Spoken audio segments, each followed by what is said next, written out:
folks, welcome back to this show. Now, she's an award-winning writer of short stories and poetry, and she's actually a founder of her own production company as well called Bridging the Gap. I'm talking about Zohra Zoberi, joining us today on Daytime PL. Thank you so much for coming. Thank you very much for inviting me over. Now, right off the bat, I want to talk about this literary award that you took home recently, this past May at the Martys.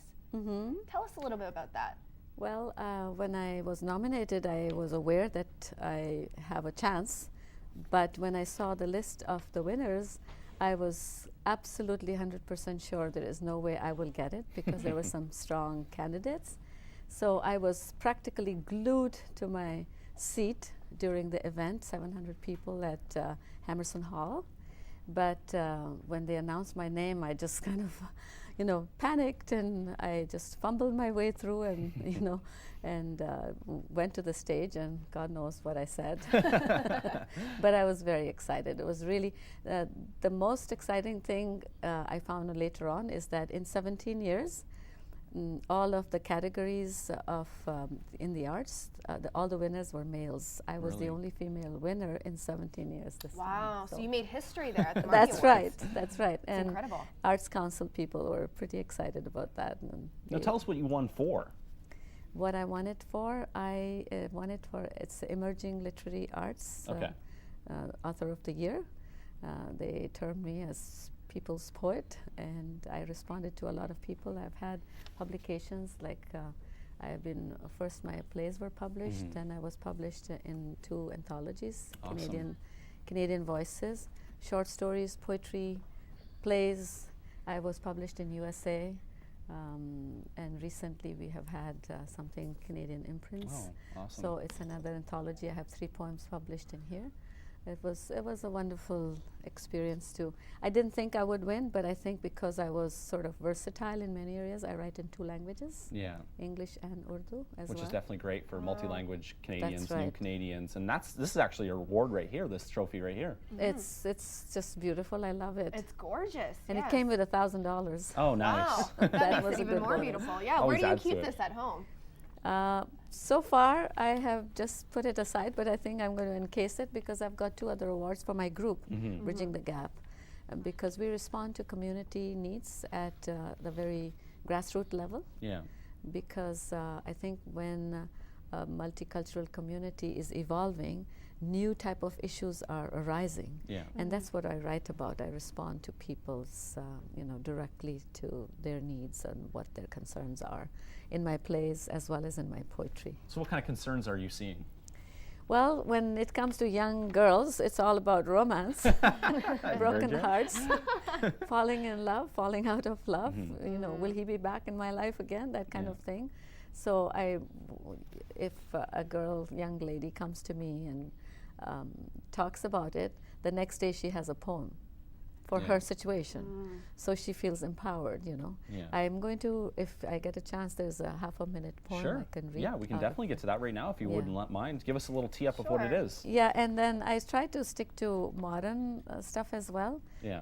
For instance, there's one, and young girls find it very interesting because they're all into Hotmail and internet Who and isn't? everything. Who isn't, right? Even I am. So it's Password by, willingly I gave him full access to my personal computer, my mind. His password, my heart, of course. The folder and emotions he frequently accessed. Together, we created some wonderful stories, some not so good.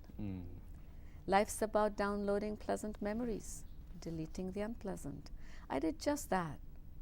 Then one day, before we departed, with 2 simple strokes, he retrieved it all in my inbox. What an oversight on my part. It breaks my heart. Why did I fail to empty the recycle bin? No use grumbling. One by one, I must delete and retain and delete. Emotions will interchange, smiles and frowns. Eventually, I'll have the edited version to cherish forever. Do not give your password. I love it. Yeah, and that's actually really resonating with me. Why do you think your poetry and your written short stories has resonated so well with your audience and your I readers? think it's because, I have, for instance, in my stories, I have addressed issues. For instance, one of my stories is digital love. And it's this one girl I know who fell in love with a young man over internet. Yeah. And she insisted that she wants to marry him. She married him, and something terrible happened, and it ended up in divorce, and then she ended up again in a second one.